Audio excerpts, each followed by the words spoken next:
Hi everyone! This is the last day of our stay nga here in Sariaya. Bago nga kami umalis ay binisita ko muna tong mga kaibigan kong mahiyain. Pagtapos ko ngang bisitahin ang mga kaibigan ko mahiyain, ayan at kumain na kami ng almusal. And this is our ulam for today. Mga fresh na gulay na bagong pitas. Sobrang sarap kasi sobrang tamis ng mga gulay. At itong patanin na napakasarap para kung kumakain ng gabi na parang kamote. Basta masarap. Tapos may kapartner na tuyo, ayan at naubos ko na nga. After nga namin kumain, nag-ayos na kami. Tapos umalis na kami. Ito pala yung mga dinadaanan namin pag pumupunta kami sa bahay ng tito ni Kadjo. Napakaganda, diba? Puro green, puro puno, puro halaman. Tapos, hindi sementado, lubak-lubak, gano'n. Kung nakikita nyo nga napakaraming buko, magkabila ang lupa, iisa nga din ang may-ari niya. Balak ko nga rin tropahin yung may-ari ng bukuhan na to para makahingi man lang ng isang jeep na buko. Habang nasa daan nga kami na napakainit, bigla namang umulan. Sabi nila pag ganito, mayroon daw kinakasal na tikbala. Totoo ba? Never pa akong naka-attend ng reception nila.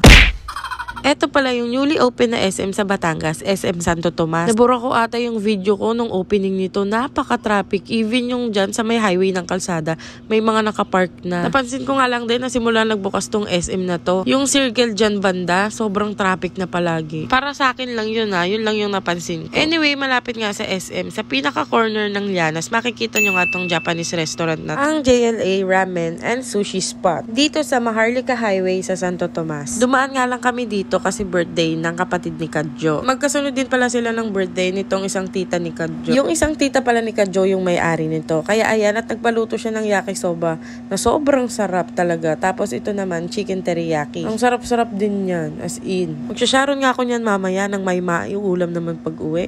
Yan na nga ang sinasabi ko sa iyo. Kainan time na, huwag kang papahuli, baka maubusan ka, magtampo ka pa. Pag sinabi kasing kain, kain agad. Alam nyo naman, masamang pinaghihintay ang pagkain. Kinantahan na nga din namin siya dyan ng happy birthday.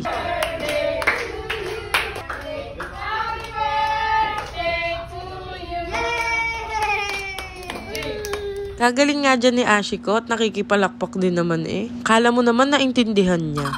Fast forward nga, pauwi na kami at nakailang video ako nitong langit. Sobrang ganda naman kasi. Talaga namang pagkaganito ang sunset. Ang sarap umupo sa terrace ng mansion mo. Sabay nagme-merienda ka pa ng napakaraming pagkain. Tapos may wine ka pa. Tapos kasama mo yung mga kaibigan mo.